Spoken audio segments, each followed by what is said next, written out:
ജയിക്ക താങ്കൾക്ക് ഇതുമായി എന്തെങ്കിലും കൂട്ടിച്ചേർക്കാനുണ്ടോ?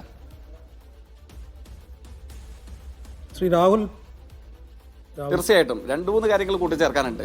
അതിൽ പ്രധാനപ്പെട്ടത് യൂത്ത് കോൺഗ്രസിന്റെ പ്രതിനിധി അദ്ദേഹം യാതൊരു വിധത്തിലുള്ള ചരിത്രബോധവും തനിക്കില്ല എന്ന് ആവർത്തിക്കുന്നത് പോലെ ഞങ്ങളൊക്കെ ഭരിച്ചിരുന്ന സമയത്ത് ഇവരൊക്കെ എന്തെങ്കിലും ചെയ്തിട്ടുണ്ടോ എന്ന് പറയുകയാണ്.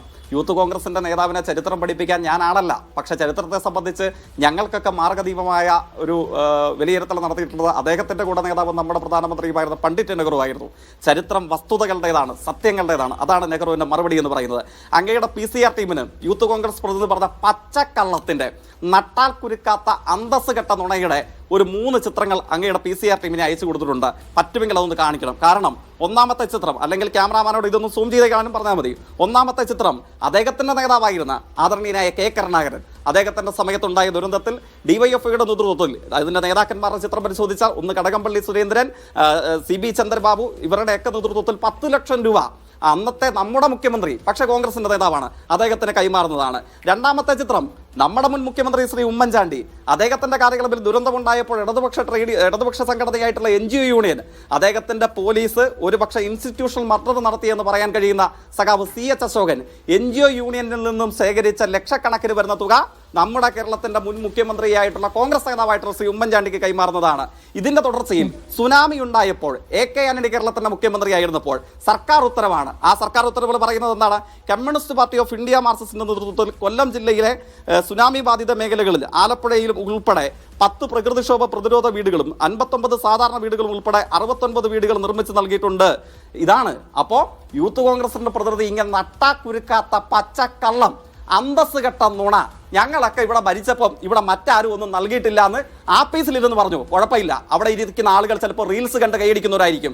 മീഡിയ വൺ പോലെയുള്ള ഒരു സംവാദത്തിന് സാധ്യതയുള്ള ഒരു ചർച്ചയുടെ ഫ്ലോറിൽ വന്നിട്ട് ഇങ്ങനത്തെ നുണ എഴുന്നള്ളിക്കുന്നതിന് മുമ്പ് കേരളത്തിന് ഇങ്ങനെ ചരിത്രമുണ്ടെന്നും ആ ചരിത്രത്തിൽ നിങ്ങളെപ്പോലെ കാശ് പിരിച്ചിട്ട് സർക്കാർ കാരണമാണ് എന്ന നുണ പറഞ്ഞ് മുങ്ങുന്ന ഏർപ്പാട് ഇടതുപക്ഷത്തിന്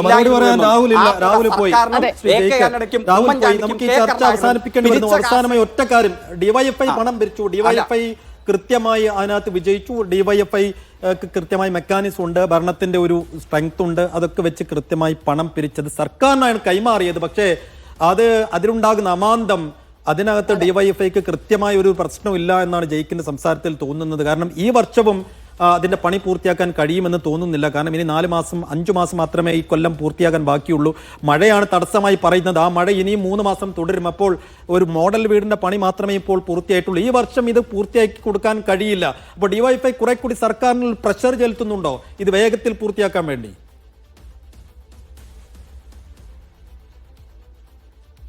തീർച്ചയായിട്ടും അതിൽ ഇപ്പോൾ ലീഗും യൂത്ത് കോൺഗ്രസും അനുകരണിച്ച ഒരു മാതൃകയല്ലല്ലോ ഞങ്ങൾ സ്വീകരിച്ചിട്ടുള്ളത്. പണം എവിടെ എന്ന് ചോദിക്കുമ്പോൾ ആപ്പ് വരെ ഡിലീറ്റ് ചെയ്ത് ഓടിയ കേരളത്തിലെ കോൺഗ്രസ് നേതൃത്വത്തിന്റെ പണിയല്ലല്ലോ ഞങ്ങൾ സ്വീകരിച്ചിട്ടുള്ളത്. ഞങ്ങൾ പിരിച്ച പണം കൃത്യതയോടുകൂടെ അക്കമിട്ട് നിരത്തിക്കൊണ്ട് കേരളത്തിലെ ജനങ്ങളുടെ മുമ്പാകെ സർക്കാരിന് കൈമാറി. അങ്ങ് സൂചിപ്പിച്ചതുപോലെ ഡിസംബർ മാസം 27-ാം തീയതിയാണ് നമുക്ക് അന്തിമാനുമതി ലഭിക്കുന്നത്. അതിനുശേഷമാണ് മാതൃകാ വീടിന്റെ നിർമ്മാണം ആരംഭിക്കുന്നത്. മാർച്ച് 27-നാണ് തറക്കല്ലിടുന്നത്. ഇപ്പോൾ നമ്മൾ ചർച്ച ചെയ്യുന്ന ഈ ജൂലൈ മാസം 26-27 അതായത് March April May June July ഈ 4 മാസം കൊണ്ട് ഒരു മാതൃകാ വീടിന്റെ പണി പൂർത്തീകരിക്കാൻ കഴിഞ്ഞു.